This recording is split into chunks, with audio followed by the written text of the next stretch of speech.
I am Devil Driven, and welcome to Team Leviathan Gaming's Starter Deck Budget Guide for Northern Realms. Before we jump into the video, the newest addition to the Starter Deck Budget series and crafting guide was written and created by Nimrafel, Hippopotamus, Wasubi, Art Sharp, and the Kier. All information can be found in greater detail at teamleviathangaming.com/crafting. So this is the starter deck for Northern Realms that we came up with. We went with Meve over Full Test. Full Test, some of the cards that were in the original starter deck, provisions were changed. It became a lot more pricey, not as starter deck friendly. So we went with Meve. You'll have to unlock Meve with reward points. So if you do plan on playing Northern Realms, save the reward points so you can unlock Meve. You'll also need 1,120 scraps to get the cards that we added into the deck. After this version of the deck, we also have a Thronebreaker version. If you plan on buying Thronebreaker, there's a couple cards we added there. We'll go over that at the end. But going through the cards that we added, first up, we added Portal. Portal is an amazing card, especially for Northern Realms, a deck that functions off of engines. You want engines to flourish in Northern Realms, so if you can put two of them on the board, it's kind of hard for your opponent to deal with both of them at the same time. The only two cards you can pull with the Portal are the Trident Infantries and the Kedwini Sergeants.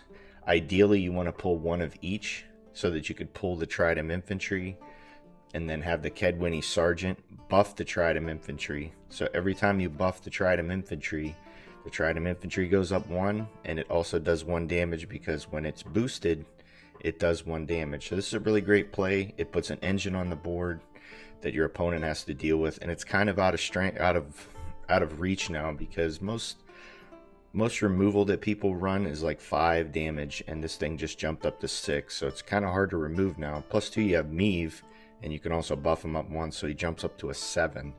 Really great card. Definitely, if you're going to be playing Northern Realms, you're definitely going to be running Portal a lot.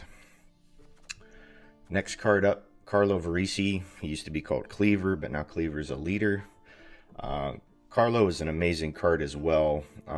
He's really good, especially in the lower ranks, because people will play an engine on turn 1.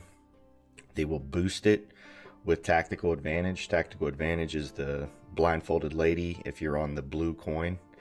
So they play that, they Tactical Advantage it. If that thing is a 9, you can kill this, because Carlo, for every card you have in hand, when you play him, he does that damage. So when you play him with a full hand, you still have 9 cards in the deck, or in the hand. You play him, he can do 9 damage. As long as that unit's not shielded, this card is incredible. They just played an engine, they wasted their tactical advantage on it, and now they have nothing on their board, and you already have 3 points on the board. Really amazing card. Starter deck friendly for sure. Having multiple tall removal with Geralt of Rivia and Carlos Verisi. A lot of people are going to start out playing with monsters, so they have a lot of like old spear tips and stuff like that. So both these cards are really, really great. Next card up, we got the Botchling.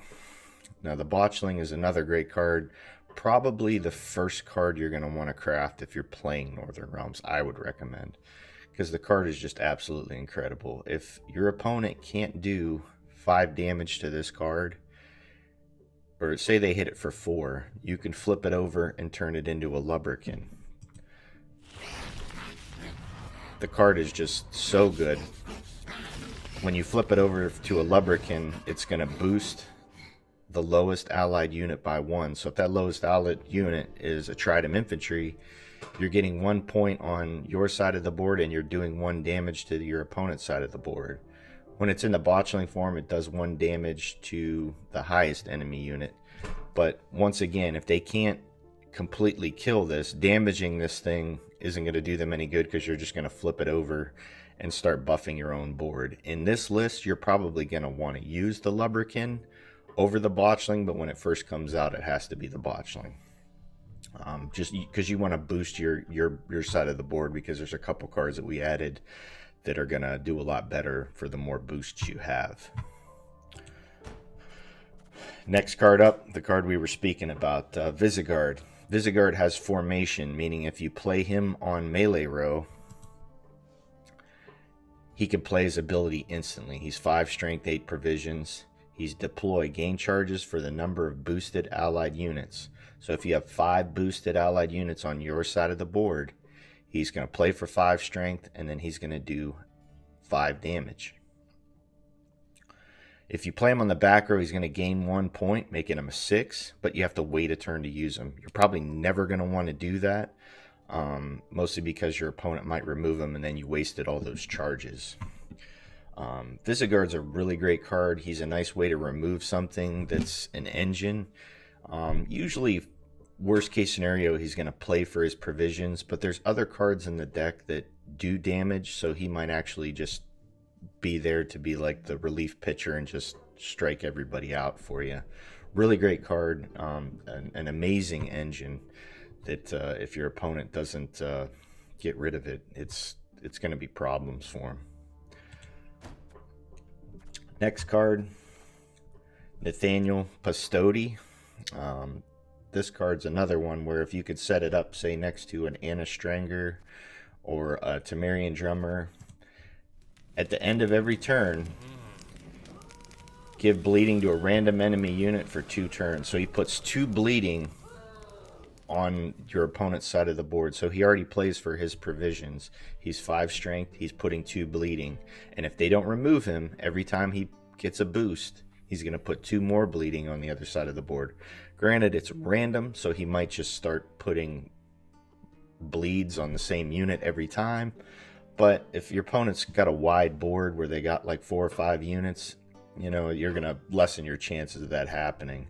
But Nathaniel's a really great card, especially, like I mentioned, with the Temerian Drummers and Anna Stranger. And then the other 2 cards we added Dun Banners. Now you could play these on turn 1 with Meave and thin your deck out a little bit. Thinning meaning you're getting through the cards in your deck a lot quicker, getting to your golds. The more golds you have, the more better chance you have of winning the game. So you play this, you boost it with Meave, it plays out the other one. So it plays for, 7 for 5. You're putting in 10 provisions though, because you have to play 2 of them. If you're an old school player coming back, you'll remember the aye aye sirs. That's their voice line. But I mean, it's a nice little, especially if you're on red coin, you don't have to like pressure as much. So you could just play this, put 7 strength on the board and get ready for your next play. Pretty great card. You can also set that up if you don't have a Meave buff.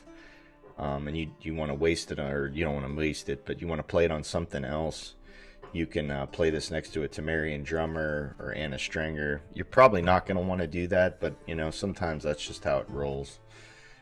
And then the Kedwinnie Sergeants, these cards are going to be you're always going to mulligan these in the Trident Infantries. You don't want them in your hand because you want to pull them with Portal. But he's Zeal, meaning he does his ability instantly. He has orders. Boost an allied unit by 1, and he has 2 charges. So he's 3 strength, 4 provisions. He automatically plays for 5. But if you play him on the Trident Infantry, as we mentioned, he boosts that thing by 2, and then that thing does 2 damage. Really, really great card. That's the starter deck non-Thronebreaker version. Now I'll show you the Thronebreaker version. So this is the Thronebreaker version of the deck. If you enjoy Gwent, if you enjoyed The Witcher, and you haven't played Thronebreaker yet, I definitely recommend it. A lot of replayability because of the choices you make, change the story. But when you get it, you get some goodies. You get premium kegs to open, and then you also get all the Thronebreaker cards for free. You don't get the premium versions, but you can find the premium versions in the game. But going through, we took out Geralt of Rivia, and we took out Lacerate. In their place, we added in Reynard Odo.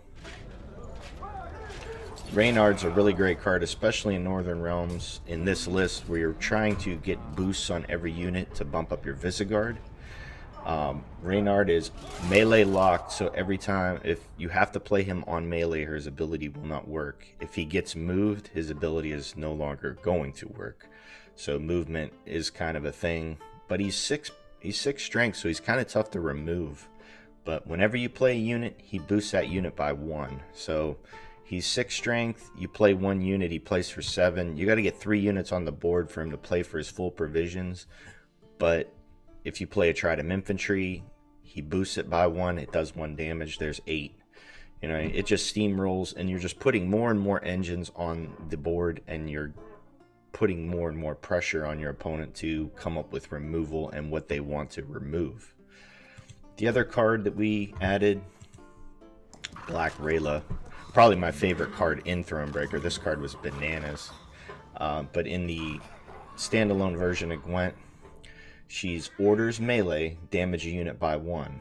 Okay, so she's another one. She's melee locked. If they do move it, her ability no longer works. Inspired meaning as long as this unit has green strength, she does 2 damage.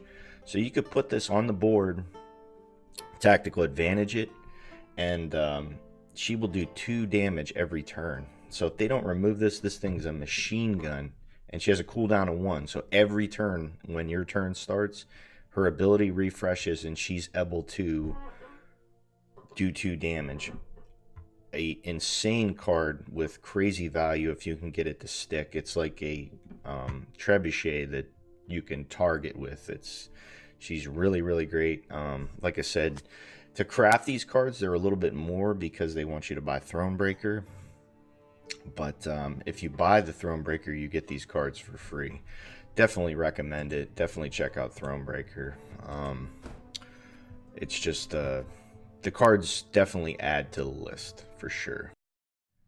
But that's the budgeted list for Northern Realms. Check out TeamLeviathanGaming.com for updated meta snapshots and deck guides, and check this channel every day for new content. Thank you guys for watching, and good luck.